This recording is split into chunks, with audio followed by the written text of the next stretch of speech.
থানার ওসি সাহেব, যারা ক্ষমতায় আছে তারা ফোন দিলে দৌড়ে আইবেন, আর যারা বিরোধী দলে আছে তারা ফোন দিলে আপনি তাকে জঙ্গি তকমা দিয়ে মামলা দিয়ে দিবেন, এমন পুলিশ আমরা চাই না,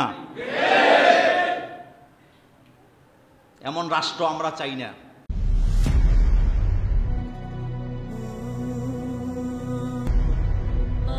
Al Wasatia, enjoy the Quranic message.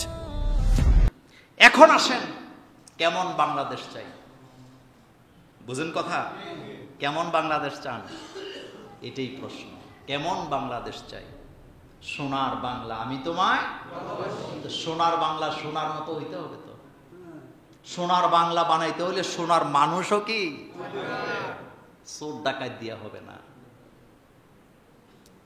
সোনার বাংলা, কেমন বাংলাদেশ চাই?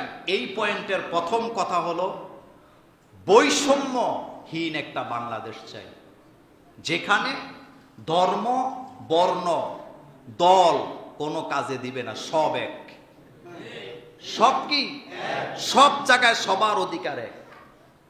থানার ওসি সাহেব, যারা ক্ষমতায় আছে তারা ফোন দিলে দৌড়ে আইবেন, আর যারা বিরোধী দলে আছে তারা ফোন দিলে আপনি তাকে জঙ্গি তকমা দিয়ে মামলা দিয়ে দিবেন, এমন পুলিশ আমরা চাই না,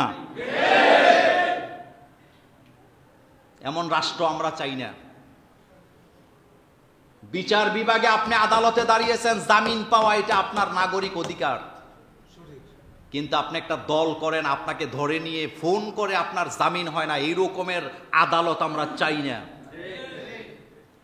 আমি এমন আদালত চাই যে আদালতে মানুষ বুক ফুলাইয়া সাহস নিয়ে যাবে যে এখানে আসলে আমি বিচার পাবো। আদালতের প্রতি যেন মানুষের আস্থা থাকে। একটা সময় আসবে আদালত থাকবে কিন্তু মামলা থাকবে না। পৃথিবীর অনেক মুসলিম দেশ আছে, লেখাপড়া করবেন, একটু গুগলে ঢুকবেন, পৃথিবীর অনেক মুসলিম দেশ আছে, তাদের দেশে দুই রকমের আদালত। একটা হলো শরিয়া আদালত, আর একটা হলো ব্রিটিশের আইনের আদালত। সেখানে আপনি যায় দেখেন আদালত আছে, মামলা নাই। জিজ্ঞেস করছে মামলা নাই কেন? কয় মানুষ ইনসাফ পাইতে পাইতে এমন অবস্থায় গেছে এখন আর ক্রাইম নাই, যার কারণে মামলাও নাই। গত 16 বছরে, এর আগেও যারা সরকারে ছিল, কত কোটি মামলা রাজনৈতিক কারণে হয়েছে আপনি গণে শেষ করতে পারবেন না। আপনি গণে, আমরা ছিলাম এদেশের জঙ্গি, অথচ কালকের থেকে দেখি প্রশাসনের লোকেরা আমাদেরকে দেখলে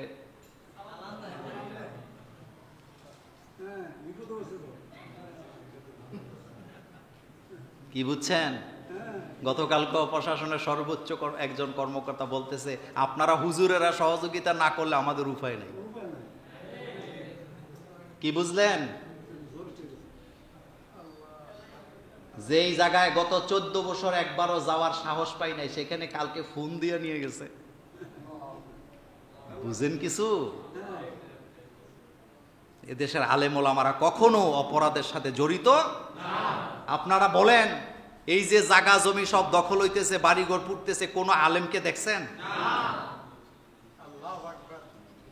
এটা ইসলাম, এটাই শিখাইতে চাই আপনাদেরকে আমি। তো আমরা কেমন বাংলাদেশ চাই? প্রথম কথা হলো বৈষম্যহীন একটা বাংলাদেশ চাই।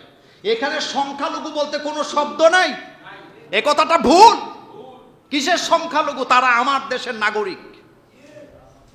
রাসূল কারীম সাল্লাল্লাহু আলাইহি ওয়াসাল্লাম বলেছেন, মক্কা বিজয়ের পরের ঘটনা, আল্লাহ রাসূল বলেছেন যারা বিধর্মীদের গায়ে হাত তুলবে, বিধর্মীদের সম্পদ যারা গ্রাস করতে চাইবে, লুট করতে চাইবে, কিয়ামতের ময়দানে আমি মুহাম্মদ সাল্লাল্লাহু আলাইহি ওয়াসাল্লাম তাদের বিরুদ্ধে আল্লাহর আদালতে মামলা দেব। তুমি খালি নবীরে চিনছো জিলাপি খাওয়ানোর লেগা? আল্লাহ রাসূল বলেছেন যারা বিধর্মীদের উপরে আক্রমণ করবে আমি মুহাম্মদ সাল্লাল্লাহু আলাইহি ওয়াসাল্লাম কিয়ামতে তাদের বিরুদ্ধে আল্লাহর আদালতে মামলা দায়ের করব। পৃথিবীর কোন নেতা এমন কথা বলতে পারছে? আপনি তাদেরকে সংখ্যালঘু বলতে পারেন না, তারা আপনার দেশের নাগরিক, আপনি সংখ্যালঘু বলেন কেন? এ বলাটাই তো অপরাধ। বলাটা কি? এখানে হিন্দু থাকবে, বৌদ্ধ থাকবে, খ্রিস্টান থাকবে, সব ধর্মের লোকেরা থাকবে, পাহাড়ি থাকবে, সমতল ভূমির লোকেরা থাকবে, কিন্তু তাদের পরিচয় একটাই, তারা বাংলাদেশী। বলেন তারা কি? বাংলাদেশী। আপনারা মুসলমান, আপনাদের কাছে এই মসজিদটা যেমন পবিত্র, হিন্দুদের কাছে তাদের মন্দিরটাও তেমন পবিত্র। আপনার কাছে আপনার মসজিদ যেমন পবিত্র, খ্রিস্টানদের কাছে তাদের গির্জাটা তেমন পবিত্র। আপনার কাছে আপনার মসজিদ যেমন পবিত্র, ইহুদিদের কাছে তাদের প্যাগোডা তেমন পবিত্র, সকল ধর্মের লোকদের উপাসনালয় তাদের কাছে তেমনই পবিত্র।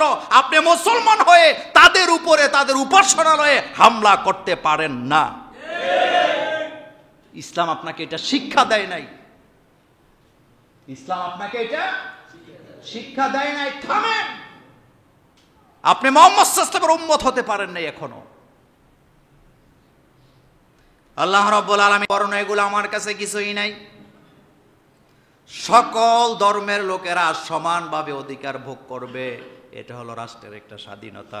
আল্লাহ পাক কোরআনে বলছেন, ইয়া আইয়ুহান নাসু ইন্না খলাকনাকুম মিন যাকারিন ওয়া উনসা ওয়া জাআলনাকুম শুউবান ওয়া কাবাইলা লিতাআরাফু।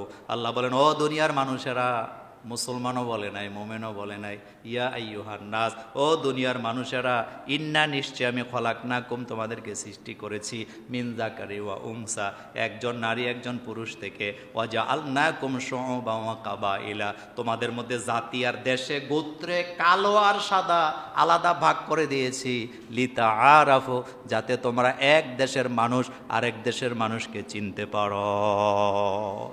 সুবহানাল্লাহ। বাইজে সাম্প্রদায়িক সম্প্রীতির কথা কোরআনের চাইতে ভালোভাবে কেউ আর বলতে। আল্লাহ পাক বলছেন, লিতাআরাফু তোমরা কেউ লম্বা কেউ খাটো, তোমরা কেউ কালো কেউ ধলা, তোমরা কেউ বাংলায় কথা বলো, কেউ আরবিতে কথা বলো, কি আরবি কি আজনবী, কি ইংলিশে কথা বলো, ফার্সিতে বলো, সবাই আমার গোলাম, আমি একজন থেকেই তৈরি করেছি। তোমাদের আব্বাও একজন, তোমাদের আম্মাও একজন, তো আলাদা করছি যাতে তোমরা চিনতে পারো। ব্রিটিশের মানুষের শরীরের কালার আর বাংলাদেশের মানুষের শরীরের কালার কি একরকম? তাহলে প্রথম বাংলাদেশ চাই যেখানে কোনো ধর্মে কোনো বাধা।